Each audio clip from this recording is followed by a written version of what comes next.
Hi friends, வணக்கம். Welcome to our channel அனுபவம் புதுமை. சமீபத்தில் நான் ஒரு சில ஆன்மீக புத்தகங்களை படிச்சேங்க. அதுல சில விஷயங்கள் என் மனசுல ரொம்ப ஆழமா பதிஞ்சு போயிருக்கு. அந்த விஷயத்த நான் உங்ககிட்ட ஷேர் பண்ணணும்னு நினைச்சேங்க. அதை பத்தி தான் நம்ம இப்ப பேச போறோம். பொதுவா நீங்க பாத்தீங்கன்னா, ஒரு சில பேர் நல்ல உண்மையாவே ரொம்ப இன்டெலிஜென்ட்டா இருப்பாங்க. நல்ல அறிவு சார்ந்த விஷயங்கள் நிறைய அவங்களுக்கு தெரிஞ்சிருக்கும். அது மட்டும் இல்ல, வாழ்க்கை மற்றும் பொருளாதார வசதியிலும் அவங்க கொஞ்சம் நல்லா மேம்பட்டுதா இருப்பாங்க. அப்போ அவங்களுக்கு அந்த மாதிரி ஒரு சூழ்நிலையில அவங்க வாழ்ந்துட்டு வரும்போது, தன்னடக்கம் அப்படின்றது ரொம்ப முக்கியங்க. ஆனா எத்தனை பேர் அப்படி இருக்கிறாங்க? நீ கொஞ்சம் யோசிச்சு பாருங்க.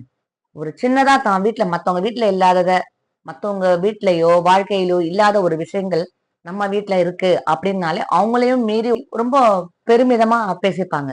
அதாவது தன்னைத்தானே புகழ்ந்து பேசிப்பாங்க. என் வீட்ல அப்படி இருக்கு. எனக்கு அமைந்த பசங்க இப்படி இருக்காங்க. எனக்கு அமைந்த வாழ்க்கை ரொம்ப நல்லா இருக்கு. எனக்கு அமைந்த வாழ்க்கை துணை ரொம்ப நல்லா இருக்கு. அப்படின்னு தன்னைத்தானே ரொம்ப புகழ்ந்துப்பாங்க. நான் ரொம்ப கொடுத்து வச்சவங்க. அப்படின்னு எல்லா விஷயத்திலுமே அவங்க தன்னைத்தானே புகழ்ந்துப்பாங்க. தன்னை ஒரு பெரிய எக்ஸாம்பிளா மத்தவங்க எடுத்துக்கணும் அப்படிங்கிற மாதிரி அவங்க தன்னைத்தானே ரொம்ப புகழ்ந்துப்பாங்க. இப்படி தன்னைத்தானே புகழ்ந்துக்கிறாங்க பாருங்க. இதுதான் செல்ஃப் போஸ்டிங் அப்படின்னு சொல்லுவாங்க. எப்பவுமே எல்லா விஷயத்திலும் ரொம்ப பக்குவப்பட்டவங்க, என்னதான் மேன்மை அடைஞ்சிருந்தாலும் பக்குவப்பட்ட மனசோடையவங்க தன்னை ரொம்ப புகழ்ந்து பேசிக்க மாட்டாங்க. மத்தவங்க கூட நம்மள நேருக்கு நேர் புகழும் போது அதை அவங்க விரும்ப மாட்டாங்க. அதுதான் உண்மையான தன்னடக்கம் அப்படின்னு சொல்லுவோம் இல்லைங்களா? ஆனா எத்தனை பேர் அப்படி இருக்கிறாங்க நீங்க சொல்லுங்க? கிடையாது. அந்த மாதிரி தற்புகழ்ச்சி அடைஞ்சுக்கிறாங்க பாருங்க.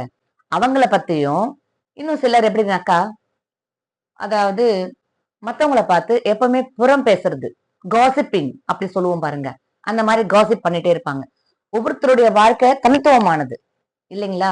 அவங்களுடைய சூழ்நிலைக்கு ஏற்ப அவங்க வாழ்க்கை நடத்திட்டு இருப்பாங்க. அவங்கள பார்த்து காசிப் பண்றது, காசிப்னா புறம் பேசுறது. அவங்க வாழ்க்கையில அத்தனை கஷ்டங்கள் இருக்கும். அந்த கஷ்டங்களையும் மீறி அவங்க வெளியில போகும்போது ஒரு நல்ல உடை உடுத்தியோ, தன்னை அலங்காரம் பண்ணி வெளியில போகும்போது, வெளி உலகத்துக்கு அப்படித்தானங்களே போகணும். ஆள் பாதி ஆடை பாதி அப்படி இருந்தா தானே உலகத்துல மரியாதை கொடுப்பாங்க.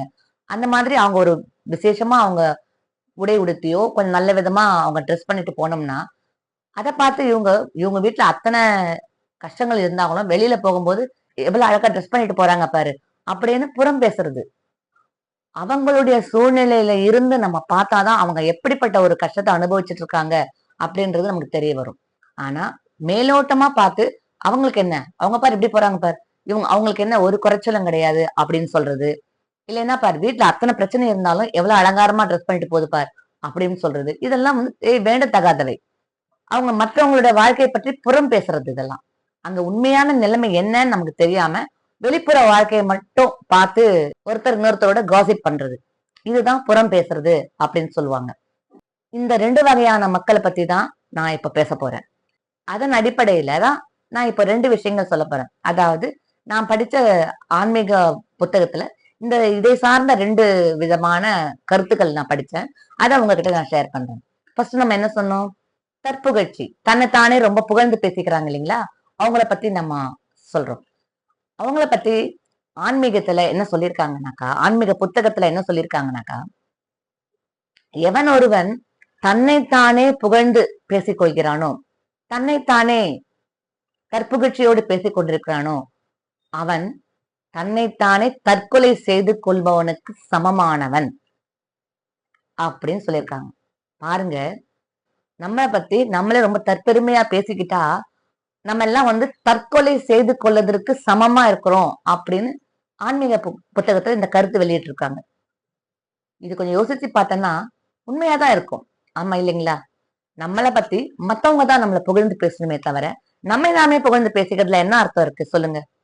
இது என்னை பொறுத்த வரைக்கும் என் மனசுல ரொம்ப ஆழமா பதிஞ்ச விஷயம் தாங்க இது. அடுத்த புறம் பேசுறாங்க சொன்ன பாருங்க, காசிப்.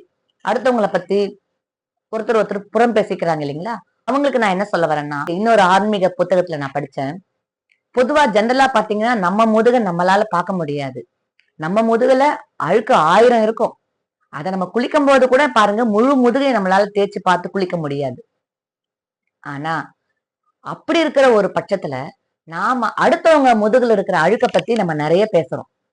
அடுத்தவங்க முதுகுல இருக்கிற அழுக்க நாம தான் சுத்தப்படுத்துறோமா அப்படின்னு ஆன்மீக புத்தகத்துல கொடுத்திருக்காங்க. எப்படி சுத்தப்படுத்துறோம்னாக்கா கையால கூட சுத்தப்படுத்தலைங்களாம்.